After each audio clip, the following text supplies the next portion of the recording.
Desde o início que fui buscando sobre a direção de Deus para esse ano, e eu fiquei impressionado, porque não vinha outra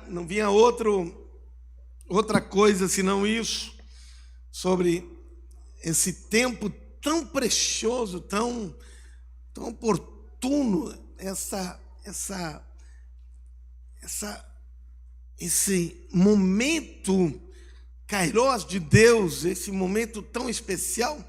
Nós temos no grego, no Novo Testamento, duas palavras para tempo. Não vou entrar sobre tempo no hebraico, mas no grego temos a palavra cronos, que é o tempo do relógio, tempo que é minuto, segundo, hora e assim por diante.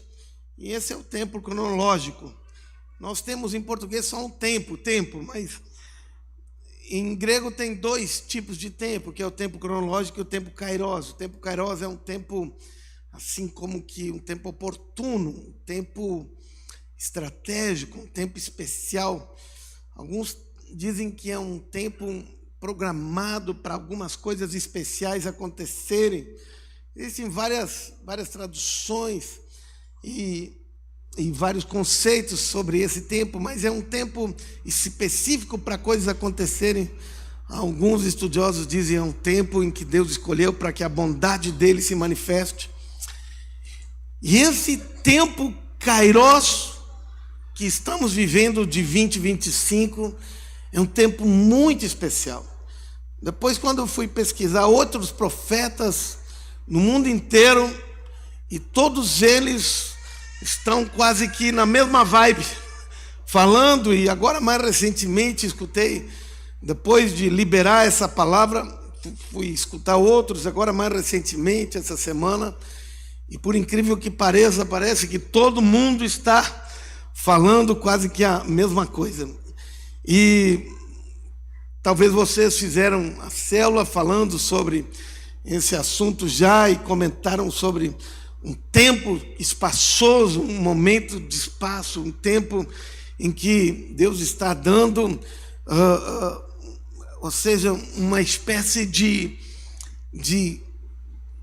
oportunidade para a gente viver um momento em que Ele vai dar conta dos inimigos e Ele diz: avancem, façam as coisas, e eu vou estar com vocês. Existe um estudo dos hebreus, existe uma disciplina, uma matéria que se chama gematria.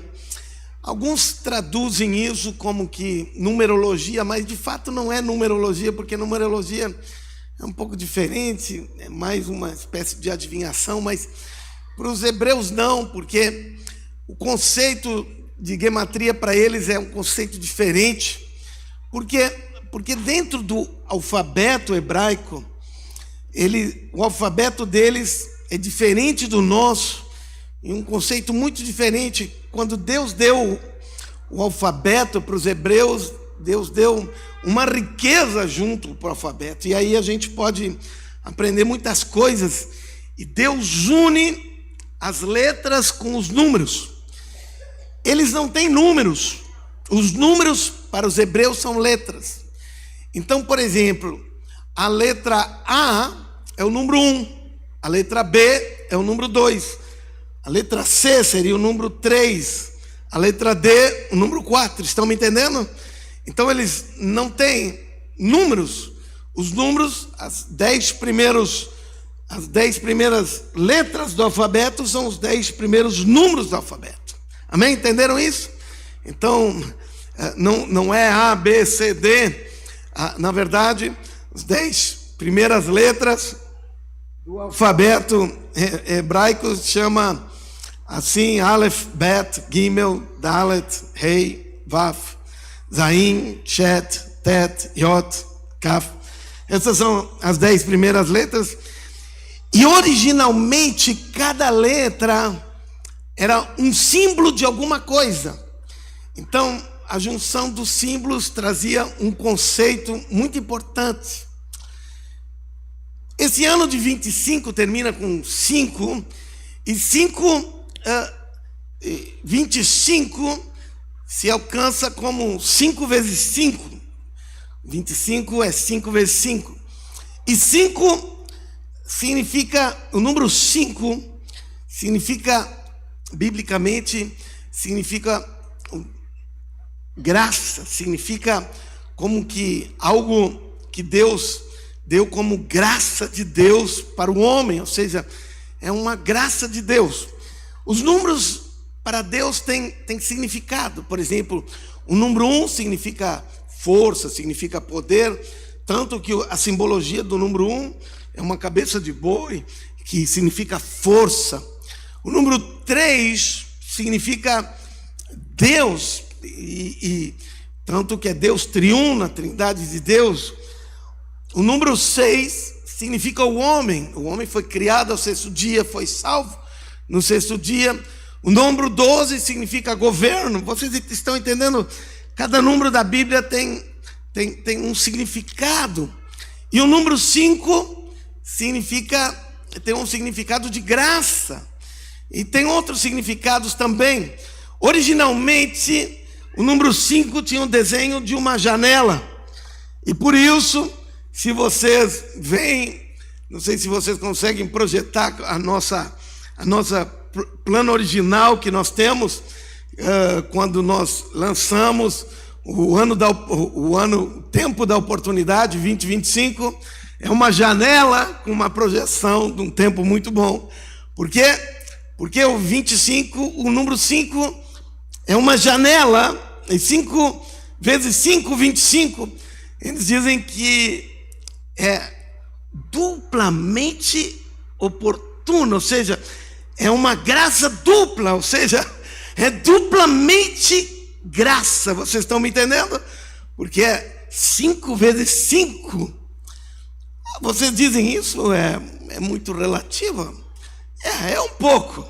Mas eu quero mostrar para vocês que não é tão relativo assim, porque Deus ele leva em conta, e leva muito em conta, os números e essa relação dos números, e mais do que a gente percebe. Nós muitas vezes não percebemos isso, porque nós não sabemos hebraico, e a gente lê em português e a gente não percebe esse jogo de letras, e não percebe essa letra, a letra que é a letra de número 5 para eles, que é a 5ª letra do alfabeto, que é a letra rei, né? Que é a letra rei, que é a 5ª letra do alfabeto. Nós não percebemos que quando Deus vem e abençoa, essas 5ª letra, ela tem muito significado na Bíblia, e ela muda tudo, significa graça. E eu quero mostrar para vocês algumas coisas antes de falar sobre esse ano, para que vocês entendam de que quando eu falar sobre o ano da oportunidade, sobre o que Deus quer fazer nesse período que nós estamos entrando, realmente precisamos nos preparar e precisamos ter uma mentalidade muito aberta para aquilo que Deus quer fazer esse ano. Amém? Estão me entendendo o que eu estou falando? Estão conseguindo me acompanhar? Então, eu queria que projetassem aqui, primeiro, o nome de Deus. Deus, quando Moisés estava lá no Monte Sinai, e a sarça estava queimando, e Deus estava dizendo para Moisés e para o Egito, e Moisés disse: mas como é teu nome? Daí Deus disse assim: bem, eu vou te falar meu nome, que eu nunca falei para ninguém. Na verdade, na Bíblia existe mais de 1000 nomes para Deus. E talvez você pode dizer assim: mas por que Deus tem tantos nomes? Não tem um nome só. Uma vez eu pedi para Deus: por que tem tantos nomes para Deus? E não tem um nome só. Daí Deus me disse assim: eu tenho tantos nomes. Por exemplo, quando a gente lê: o Senhor é meu pastor,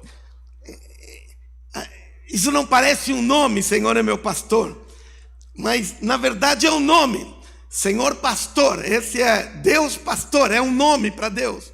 Jeová Roi, Ou seja, El Roi significa Deus pastor, você está me entendendo? E El Shaddai, El é Deus, Shaddai, Todo-Poderoso. É um nome que Deus tem. Ele é o Deus El Shaddai, Deus Todo-Poderoso. E assim Deus tem perto de 1000 nomes. E eu pedi, Deus, por que tantos nomes assim? E então Deus me disse, eu tenho tantos nomes quanto são todas as necessidades do homem. Para todas as necessidades, eu tenho um nome que supre a necessidade que os homens têm. Ou seja, para cada uma das situações que os homens necessitam, eu tenho um nome que venha em direção à necessidade dele. Uau! Bem, mas tem um nome que Deus deu para Moisés quando ele estava lá no monte, que é um nome que Deus disse assim, eu quero ser conhecido por todas as gerações por esse nome. E Deus disse que queria ser conhecido por Yahvé. Na verdade, ninguém sabe a pronúncia certa, como é de fato a pronúncia certa, porque mais de 300 anos eles não pronunciaram e desaprenderam a pronúncia. E está aqui, provavelmente algo assim, Yahvé. Mas eu quero, essa é a forma que se escreve, são 4 letras, são um tetragrama, e que a gente chama o tetragrama, e a gente lê em hebraico de trás para frente. Então, quando a gente lê de lá para cá, porque no hebraico nós lemos de trás para frente, né? Diferente como nós lemos no português e nas línguas latinas, em hebraico nós lemos de trás para frente. Então, são 4 letras, Yahvé, que nós estamos lendo aqui. A primeira letra é a Yod, e essa primeira letra que nós estamos lendo aqui é a letra 10, e é a 10ª letra do alfabeto, e originalmente é a letra de uma mão, o desenho dela é uma mão, e então é uma mão, a letra é o desenho de uma mão. A segunda letra é a 5ª letra do alfabeto, lembra? O número 5. O número 5, e que significa graça, lembram? 5ª letra que nós estamos falando desse ano, graça. Então, a mão, a graça, a janela. Essa 5ª letra, quando nós lemos ela, está dizendo também assim, olhem, vejam, porque está falando de uma janela. Originalmente era uma janela isso, ou seja, quando eles lá começaram com a letra, eles desenhavam uma janela. Então, ela significava, olhem, vejam. Então, a primeira mão era uma janela, o desenho de um homem, ou alguma coisa assim. Uma mão, um braço. A segunda, uma janela. E a terceira era um prego. E era a 6ª letra do alfabeto deles, a letra Vav, que era o desenho de um prego. E agora eu quero que vocês entendam. E a 4ª letra, de novo, aparece 2 vezes. 2 vezes. A 5ª letra. Aparece de novo a letra Rei. 2 vezes. 2 vezes o 5. Aparece no nome de Deus. 2 vezes 5, 25. Agora eu quero que vocês entendam o que aparece aqui. O ápice da graça de Deus. 2 vezes o 5. Olhem bem, olhem bem, o homem que teve na sua mão o prego. Esse é o ápice da graça. Estão me entendendo? Olhem, percebam isso. Esse é o ápice da graça. Isso está escrito no nome de Deus. A mão e o prego. Vejam isso. É o ápice da graça. O 25. Bem, estamos no ano 25. O ápice da graça. Ou seja, o ápice da manifestação da graça de Deus. Mas eu quero um pouco mais adiante do que isso.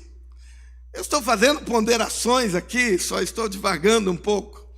Mas eu quero mostrar para vocês o quanto é importante essa letra rei, que representa o número 5, e como é que Deus faz para mostrar que quando Ele vem, e quando chega o tempo da graça, o que acontece? Coloquem o outro slide. Quero mostrar para vocês o que acontece aqui. Vejam. Nós sabemos que Abraão e Sara já tinham passado por muito do tempo de eles poderem ter filho. Sara era estéril, não podia ter filho, já estava com 89 anos. Abraão já estava com 99 anos e não tinha um filho. Sara era estéril e não tinha jeito de ter filhos. O nome de Abraão até então era Abrão e o nome de Sara era Saraí. Nós conhecemos por Sara, mas antes, até então, era Saraí, e até então o nome de Abraão era Abrão. Então Deus veio e mudou o nome de Saraí para Sara. E o que Deus fez? Esse aqui é o nome de Sara. Deus tirou, o que Deus tirou do nome dela?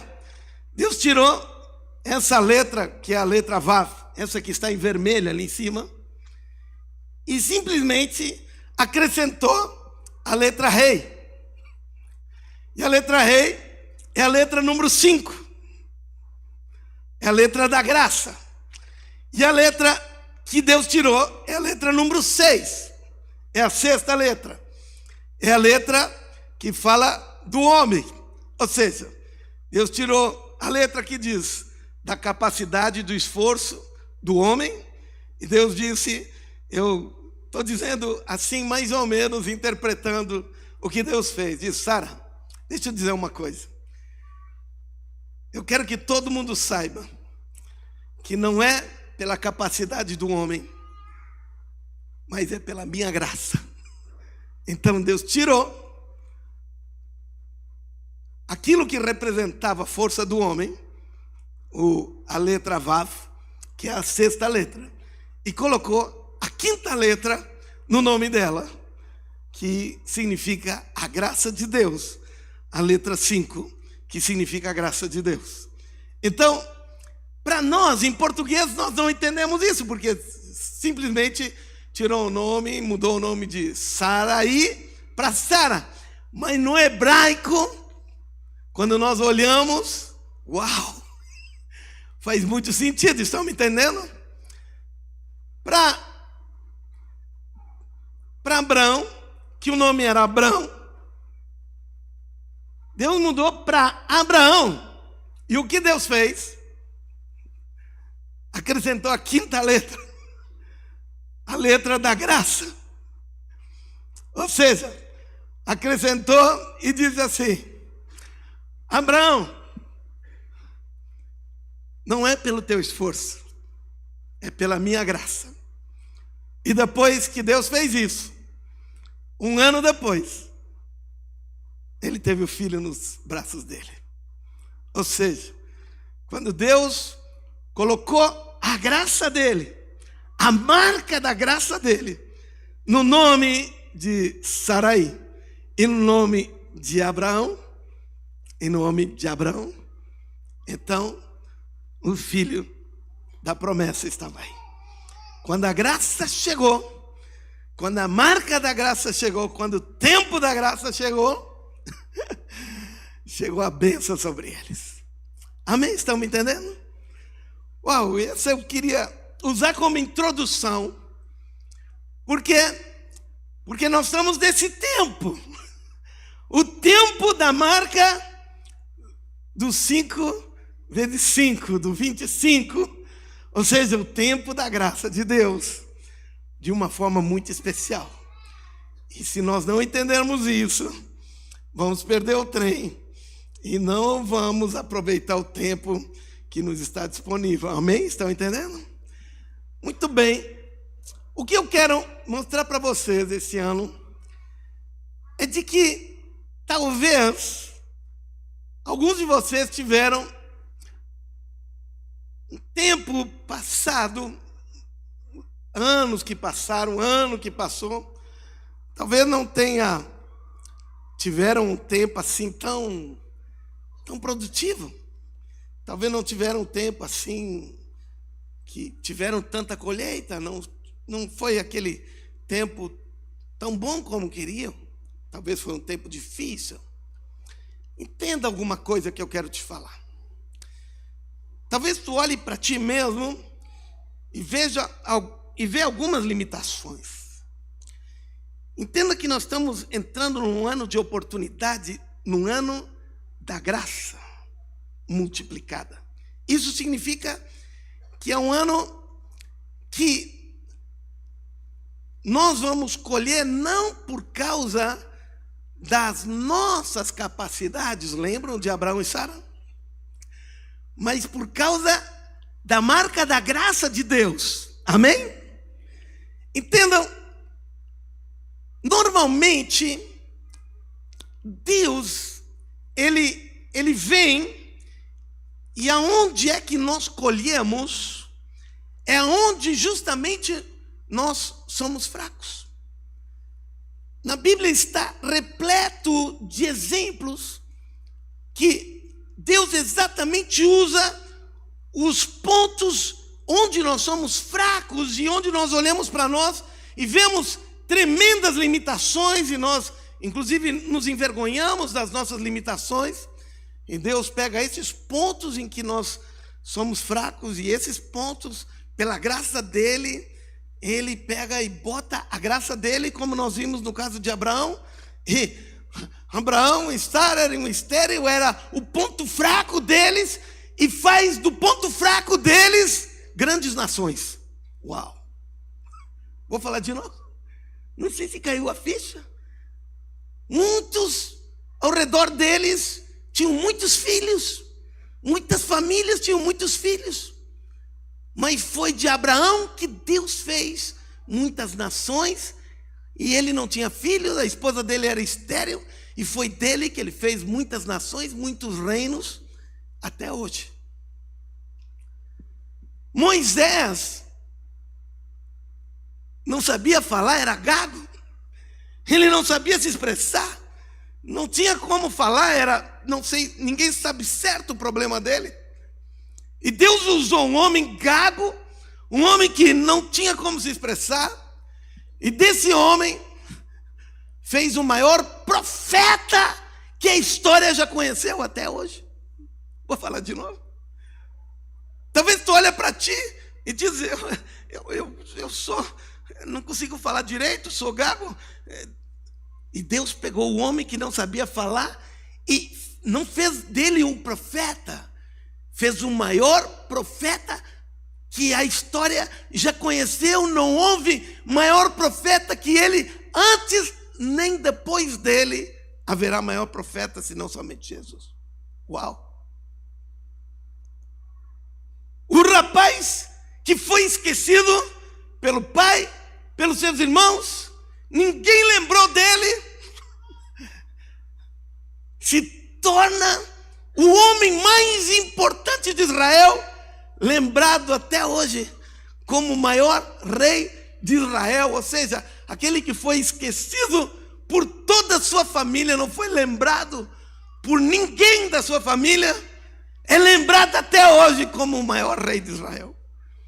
Estão me entendendo? Ou seja, talvez um ponto mais fraco, talvez aquilo que tu diga, mas eu sou tão insignificante, e Deus quer colocar a marca da graça dele na tua vida esse ano. Escute, esse ano Deus quer colocar o rei, os 5, duplamente na tua vida, para mostrar que não é pela força do homem, mas é pelo poder de Deus, é pela graça de Deus, é justamente, ele mostra justamente isso, que ele usa as coisas loucas desse mundo para envergonhar aquelas coisas que são sábias, aquelas coisas que parecem grandes. Ele escolheu as coisas loucas do mundo para envergonhar os sábios. Escolheu as coisas fracas do mundo para envergonhar as fortes. Meu Deus do céu. Se eu fosse tu, subia na cadeira, pulava, ia dar um glória a Deus, disse assim: uau, eu sou tão fraco, tão insignificante. Isso me dá uma esperança louca. Amém? Sabe de uma coisa? O projeto de Deus é que a gente vá crescendo sempre mais e vá prosperando em todas as áreas da nossa vida. Porque ele diz de que o caminho, as veredas do justo são como a luz da aurora, ou como diz outra tradução, Provérbios 4:18, que diz assim, como a primeira luz do amanhecer, que vai brilhando cada vez mais, até ser dia perfeito, ou até o dia pleno clarear, ou seja, vai sempre crescendo, nunca assim e depois para baixo e acaba lá embaixo, não. O projeto de Deus é sempre para cima. Diz para a pessoa ao teu lado: o projeto de Deus para a tua vida é que tu sempre vá crescendo em todas as áreas da tua vida. Esse é o projeto de Deus para a tua vida. Amém? Então não fica aí desanimado, pensando: e agora o que será da minha vida? Esse é o projeto de Deus, vai clareando cada vez mais e mais.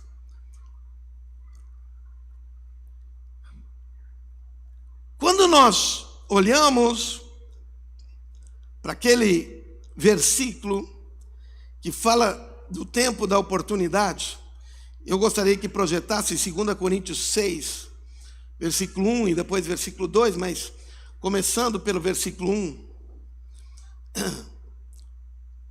2 Coríntios 1, nós vemos aqui que chegou o tempo, começa assim: e como cooperadores de Deus insistimos com vocês que não recebemos inutilmente, ou em outra tradução, na revista atualizada do Almeida, diz não receber em vão, e aqui diz inutilmente, ou sem propósito, ou seja, receber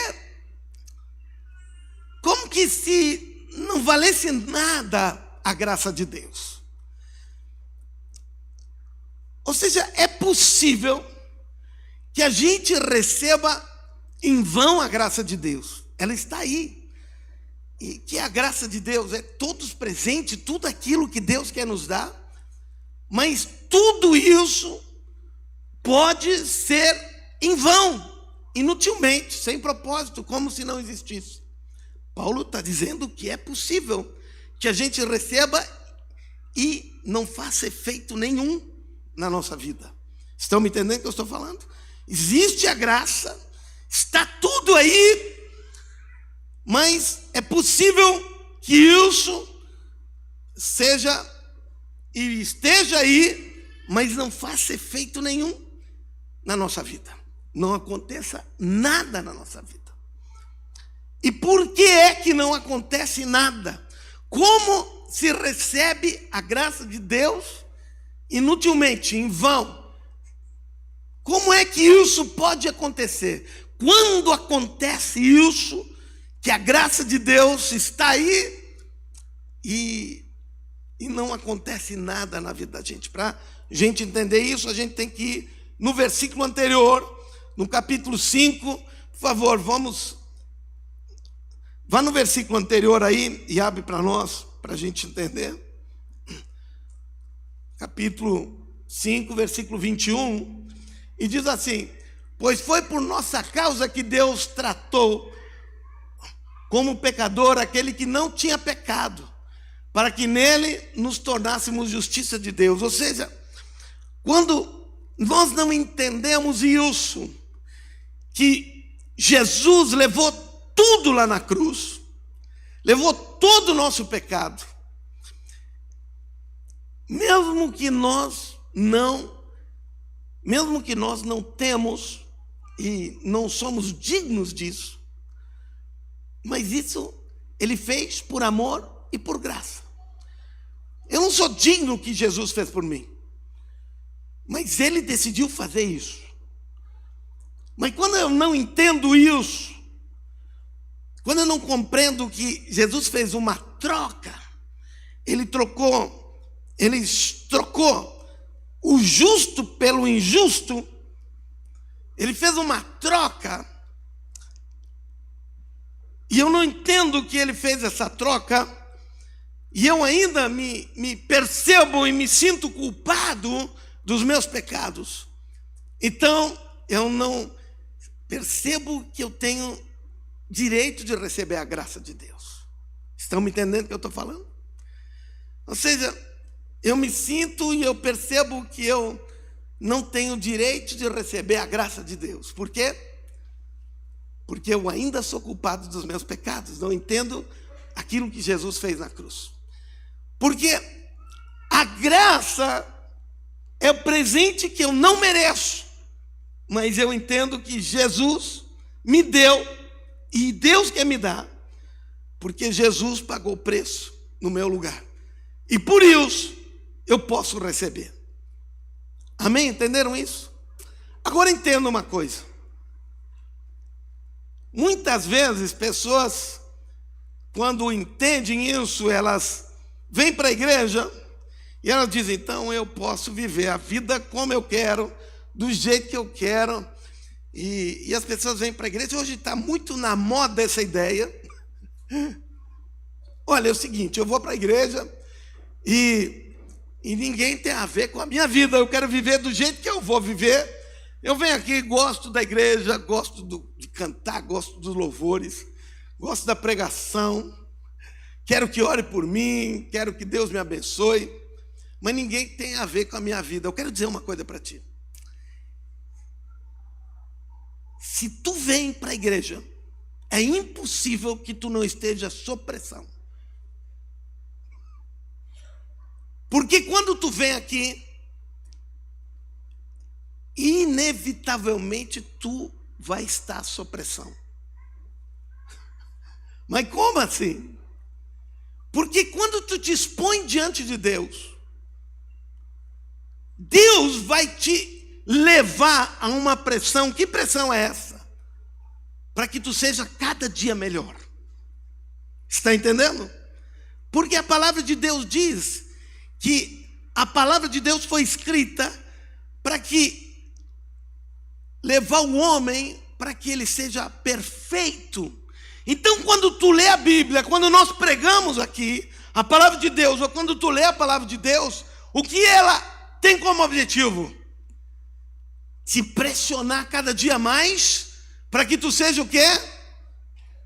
Vai se aperfeiçoando, vivendo cada dia mais distante de ser uma pessoa vivendo no erro, vivendo de forma errada, e cada dia sendo mais aperfeiçoado. Amém? Estão me entendendo?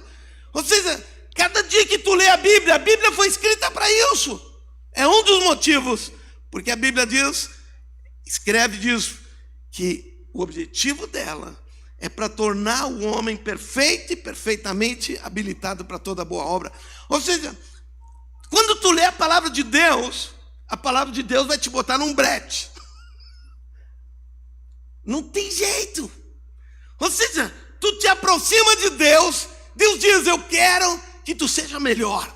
Eu quero que tu seja melhor. Eu quero que tu seja melhor. Eu quero que tu seja melhor. Sabe de uma coisa? Se não fosse assim, Deus não te amaria. Pensa uma vez, tu te aproximar de Deus, tu tá num buraco, tu tá mal, tu tá todo arrebentado, e Deus diz: bem, se tu quiser, está assim, tudo bem, pode ficar assim, tudo bem. Isso é Deus que ama? Não. Deus que ama diz assim, tu está mal, isso não está bom, eu quero que tu fique melhor, eu vou te ajudar a ser melhor. Isso é um Deus que te ama. Quem quer ficar assim é que não se ama. Amém? Estão me entendendo o que eu estou falando?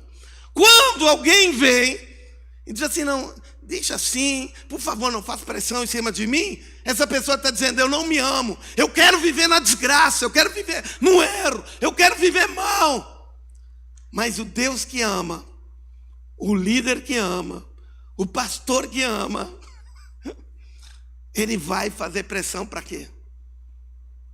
Para que tu seja cada dia melhor. Amém? Estão me entendendo? Se ele não te amar, ele vai dizer, bem, pode ficar no fundo do poço como tu quiser, pode ficar mal como tu quiser, é a opção tua, a desgraça é tua, e eu não estou nem aí. Não, mas se eu te amo, eu quero que tu seja melhor. E por isso que quando tu te aproxima de Deus, tu vai sempre estar sob pressão para cada dia ser melhor. Para quê? Para cada dia tu receber mais graça de Deus, para cada dia tu poder receber mais de Deus, para cada dia tu poder estar mais e mais e mais sendo abençoado. Amém? Então, entenda uma coisa. Quando nós entendemos isso, de que, aqui como fala o versículo que nós lemos,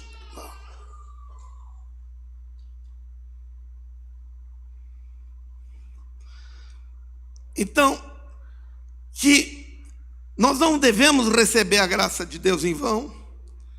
E agora nós precisamos entrar no segundo versículo, por favor. 2 Coríntios 6, nós vemos um versículo 1, vamos ver o versículo 2 agora.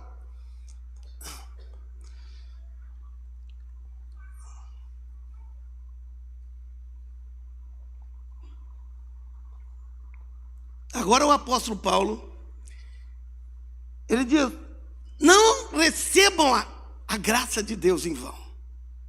Ou seja, não percam, está chegando o tempo da graça, ele diz. Pois ele diz, no tempo favorável, bota outra tradução aqui.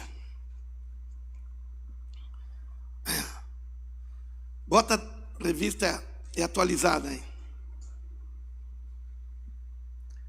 Porque ele diz, eu te ouvi no tempo da oportunidade.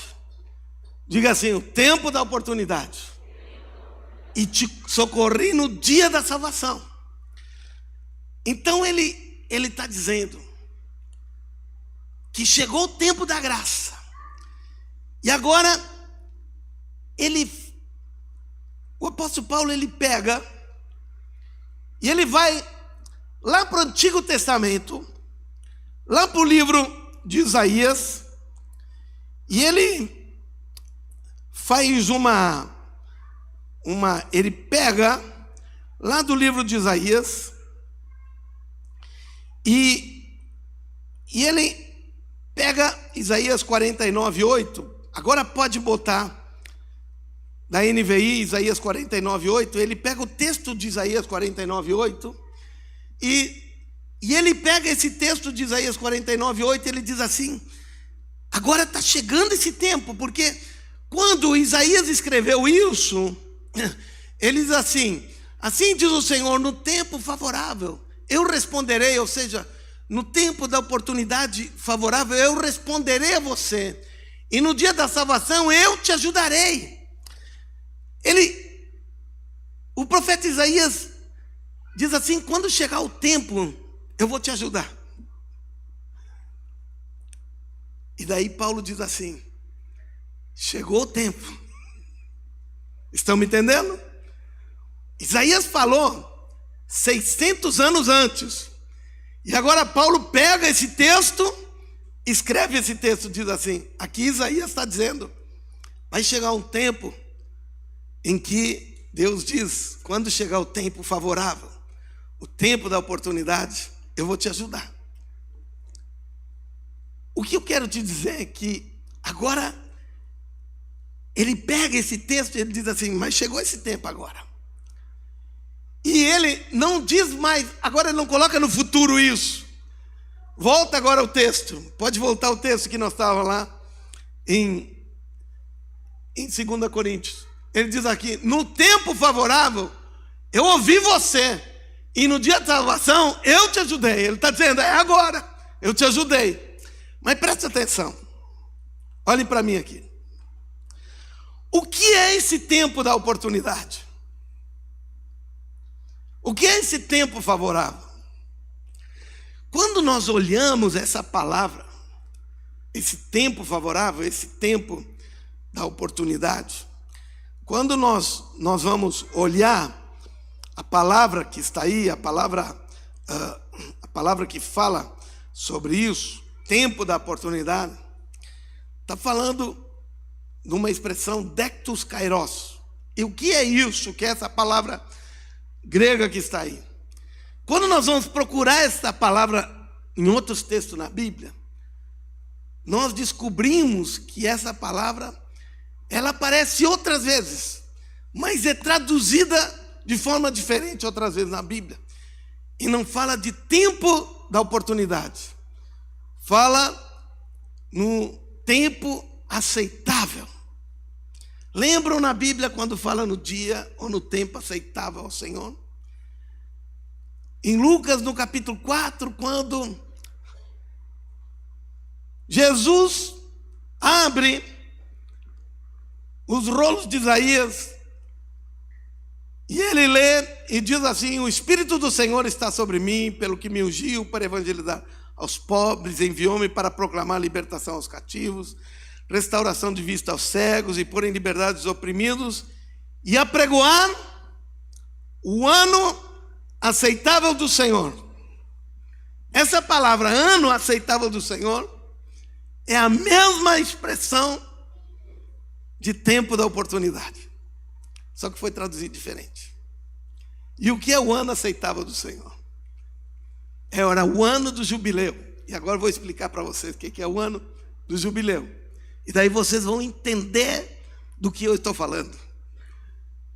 E para vocês entenderem o tempo que nós estamos vivendo hoje, agora, preste atenção. A cada 50 anos, o povo de Israel, segundo a lei de Deus, vivia um tempo formidável. Eles ficavam esperando esse tempo, 50 anos, por quê? Porque o povo de Israel, a cada 50 anos, eu não vou explicar, não vou gastar tanto tempo, mas eu vou resumir tudo, dizendo assim: se alguém tinha alguma dívida, quando chegava esses 50 anos, se completava esses 50 anos, não tinha mais dívida. Era bom ou não era?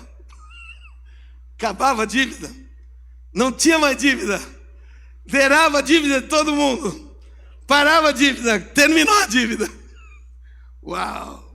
Ninguém tinha mais dívida nenhuma. Bom ou não era? As terras que eram das famílias e que por um acaso tinham sido vendidas porque eles não tinham condições, tinham ido mal nos negócios, nesse ano 50, no ano de jubileu, a terra voltava para a família original. Então a família que tinha empobrecido voltava a ter terra de novo, voltava tudo ao zero de novo, e a família de novo tinha terra para começar a produzir de novo e começar a vida de novo. Uau! Era bom ou não era? Aqueles que por ter dívida tinham se tornado pseudo-escravos, não eram bem escravos, mas tinham que trabalhar para pagar sua dívida, chegava nesse ano 50, acabou, não precisavam mais, agora estavam livres, tinham liberdade, não precisavam mais trabalhar agora tinha uma vida de liberdade, tinha liberdade completa. Era bom ou não era? Era bom. Ou seja, não havia mais dívida, não tinha liberdade. Agora tinha, novamente, as pessoas podiam trabalhar, começava a vida nova, tudo do zero e mais. Esse ano inteiro não se trabalhava e Deus abençoava eles e fazia com que houvesse produção. Deus abençoava de tal forma que fazia com que as terras gerassem plantação suficiente para que eles comessem o ano inteiro, e eles não deveriam de trabalhar na terra e deixar a terra descansar a tal ponto. Eram 2 anos que eles não trabalhavam e a terra não produzia, eles não produziam, eles só colhiam para comer durante aquele período, mas eles não produziam, eles não trabalhavam, só colhiam para poder comer aquele período. Ou seja, era um ano que todas as dívidas, que a liberdade acontecia, que tudo voltava ao zero. Ou seja, esse era o ano do jubileu. Um ano em que tudo voltava ao zero, as pessoas tinham liberdade, as pessoas começavam a vida nova de novo. Uau! Estão entendendo o que era o ano do jubileu? O que eu estou querendo mostrar aqui para vocês? Que o ano aceitável, ou o tempo da oportunidade, era esse. Era o tempo do jubileu, era o tempo da graça, era o tempo em que, do alívio para todo mundo, era um tempo de graça. Amém? Estão entendendo? Agora, vamos voltar para o nosso texto. De novo, voltamos para o nosso texto. 2 Coríntios 6, 2. Mas eles estavam falando sobre isso do Velho Testamento. Daí ele volta, mas agora ele diz uma coisa.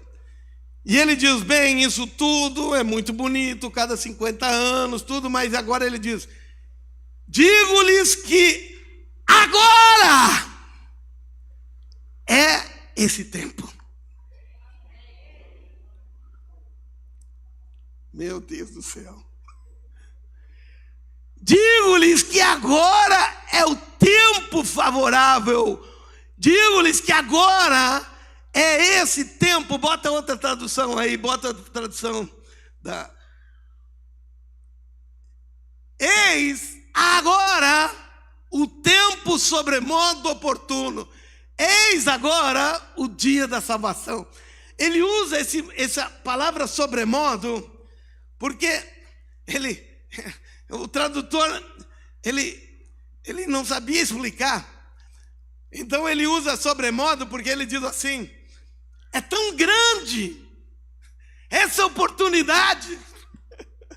Então ele usa sobremodo porque ele diz assim, a palavra original aqui diz assim, a oportunidade é tão grande, esse tempo é tão especial, é 5 vezes 5, é uma graça tão grande, é um tempo tão grande, é uma liberação tão especial. Então o tradutor usou essa tradução sobremodo, ele não tinha outra palavra para explicar. Eu olhei, eu disse assim, que palavra eu posso usar para explicar isso? Eu também não tenho outra palavra para explicar. Mas o que quer dizer é o seguinte, que é um tempo tão grande, é uma oportunidade tão imensa, é algo tão especial, é um momento tão grande. 5 vezes 5, 25. Se uma letra mudada já fez tanta coisa na vida de Abraão, pensa 2 vezes isso, ou 5 vezes 5. Estão me entendendo o que eu estou falando? É uma graça sobremoda. É um tempo tão especial que estamos vivendo. É um momento tão grande. É um momento tão especial que estamos vivendo, um momento tão agora. E é agora. E é esse momento.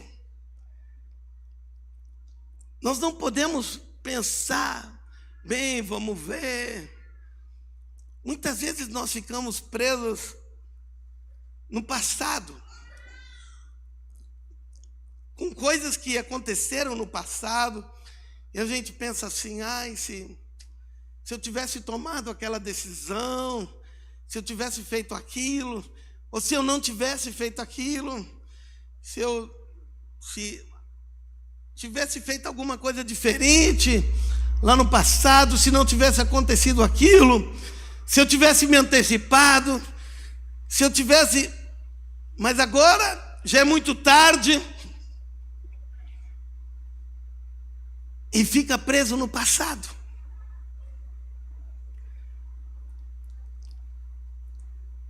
E muitos ficam só olhando para o futuro. Ficam pensando, um dia Deus vai me abençoar. Quem sabe, lá no futuro, um dia vai acontecer. Então aí, um dia Deus vai olhar para mim. Olhe para mim aqui. É agora. É hoje. É esse o tempo. Não é no futuro. E não importa o passado. É agora. Sabe, no inglês, quando se olha para Hebreus 11 fala sobre a definição da fé. Hebreus 11:1. Em português diz assim, se quiser colocar aqui, Hebreus 11:1 diz assim, ora. Começa assim, Hebreus 11:1. Ora, a fé é a certeza das coisas que se esperam. Ora, vejam, começa com essa interjeição. Ora. Em inglês, esse ora não é hora. Em português, todas as traduções diz assim, ora. Mas em inglês, começa assim o versículo, now. Now. Quem sabe inglês aí? O que significa now? Agora! Muitos pregadores dizem assim, a fé não é uma coisa para amanhã. A fé é não, agora. Em português não dá para fazer essa pregação porque tem hora aqui. Mas eu vou pegar o embalo dos americanos e dos ingleses e dizer, é agora, não, agora. A fé é para agora, não, agora. Amém? A fé não é para amanhã. Para amanhã é esperança. A fé é para agora. Amém? Estão me entendendo? Se tu tem fé para amanhã, tu não tem fé, tu tem esperança. Porque a fé é para agora. Uau! Eu quero explicar isso através de um exemplo bíblico. E vamos abrir em João, no capítulo 11, versículo 21. Sabe, na Bíblia tem alguns casos assim bem interessantes. E com esse exemplo eu encerro, prometo.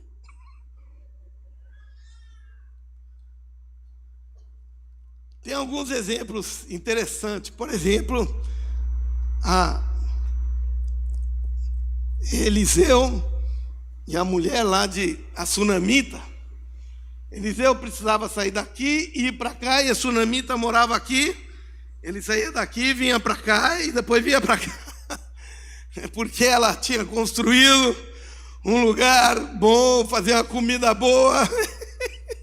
Ele passava aqui, até ele disse para Geazi um dia, o que nós vamos fazer de bom para essa mulher que faz tanta coisa boa para nós? Jesus também tinha uma amizade assim tão boa. Jesus morava em Cafarnaum, ele ia para Jerusalém, Aqui era Cafarnaum, aqui era Jerusalém, e aqui era Betânia. Jesus vinha daqui para Betânia e depois ia para Jerusalém. Fazia um trecho mais, caminhando, mas passava por Betânia. Não tinha nada lá, não se vê, mas tinha uma família, Maria, Marta e Lázaro. Eu acho que eles faziam um bolo de uva, sei lá, alguma coisa boa lá. Mas ele sempre passava lá na casa desses 3 irmãos. Não se vê nada muito especial, mas alguma coisa boa tinha lá naquela casa. Um dia mandaram chamar Jesus, que Lázaro tinha morrido. E Jesus se atrasou propositalmente. Não veio. E quando ele chega, já tinham passado 4 dias da morte de Lázaro. Em João 11, 21, Marta, uma das irmãs de Lázaro, veio correndo até Jesus e interpelou Jesus e disse assim para Jesus: Senhor, se estiveras aqui, não teria morrido meu irmão. A fé dela estava onde? No passado. Assim muitos estão olhando. Se eu tivesse. Estão sempre se arrependendo de coisa que fizeram, não fizeram, deixaram de fazer, fizeram errado, e coisas, decisões que fizeram ou não fizeram, coisas que aconteceram no passado, ficaram lá. Ou seja, estão ali e sempre estão ali presos no passado e por isso não conseguem sair da situação que estão. Mas ela não estava negando o poder de Deus. Ela não estava negando o poder de Jesus, verdade? Ela não negou, ela disse: Jesus, se tu tivesse aí um pouquinho antes, Lázaro não teria morrido.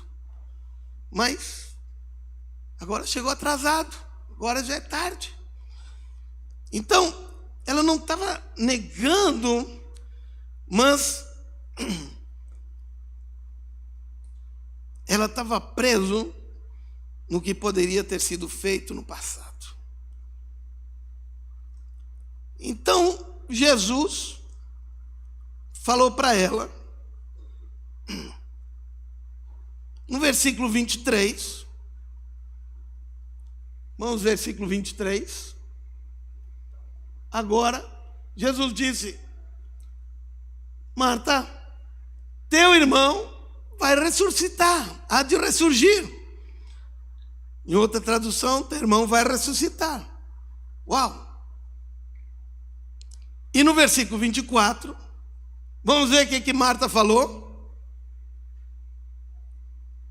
Então, Marta replicou para Jesus que ele há de ressurgir na ressurreição do último dia. Aonde ela colocou a fé dela agora? Lá no futuro. Colocou lá na frente. Não, eu sei. Em outra tradução diz assim: eu sei que ele vai ressuscitar na ressurreição do último dia. A grande maioria de nós é assim. Ou a nossa vida está presa nas coisas do passado, ou está presa lá no futuro. Sim, um dia vai acontecer, um dia vai mudar, um dia a sorte vai acontecer lá em casa. Ou seja, nos sentimos impotentes no presente, olhando no passado ou para o futuro. Alguns de nós estão presos em arrependimentos e remorsos do passado, revivendo erros, oportunidades perdidas, enquanto outros olham para o futuro com medo, com ansiedade, imaginando os piores cenários. E ambos roubam a alegria e a paz que devemos viver o agora. Meu querido, a graça de Deus é para agora. Vejam, o apóstolo Paulo escreveu, eu quero que tu entenda, ele acrescentou no versículo ali, ele diz, Isaías escreveu o que vai acontecer, mas ele disse, eu digo para vocês, é para agora. Amém? Estão entendendo? Então, lá no versículo 25, Jesus respondeu para Marta, vamos ver o versículo 25. Então Jesus lhe disse, eu sou a ressurreição e a vida. Jesus não disse, eu era, e Jesus não disse, eu serei. Ele disse, eu sou agora a ressurreição e a vida. E Jesus foi e ressuscitou a Lázaro. Jesus eu sou. E a graça é para agora. Assim como Jesus estava ali, Jesus diz, eu sou. Ele não diz, eu era, nem eu serei. Eu sou, e eu sou é agora. No presente, é agora. O que eu quero te dizer, querido, esse é o tempo dessa graça de Deus. Esse ano, o ano de 2025, meu Deus do céu, é um tempo da oportunidade, é o tempo aceitável, é o tempo favorável, é o tempo de experimentarmos a graça de Deus. Mas entenda alguma coisa, entenda de que é pela graça de Deus, não é porque tu é bonitinho, não é porque tu é merecedor, não é porque tu é especial, não é porque, é porque tu crê nele e conhece ele, que ele morreu na cruz e ele se fez justiça em teu lugar. Amém? Está entendendo? Entenda que não tem nada a ver contigo. Entenda que não é mérito nenhum teu.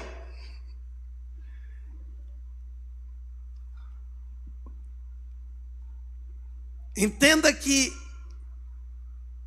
tu precisa ter a marca dele, a marca da graça, porque até Abraão ter a marca da graça, não aconteceu nada.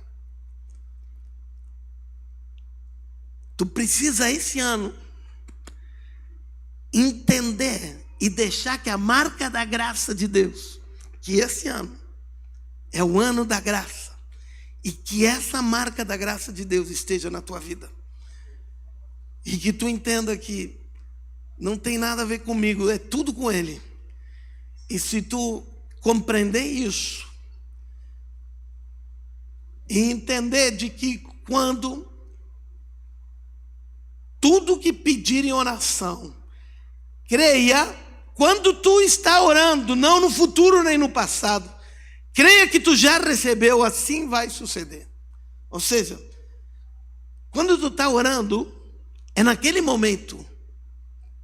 Ou seja, quando tu ora, é naquele momento, creia que tu já recebeu. E assim vai acontecer.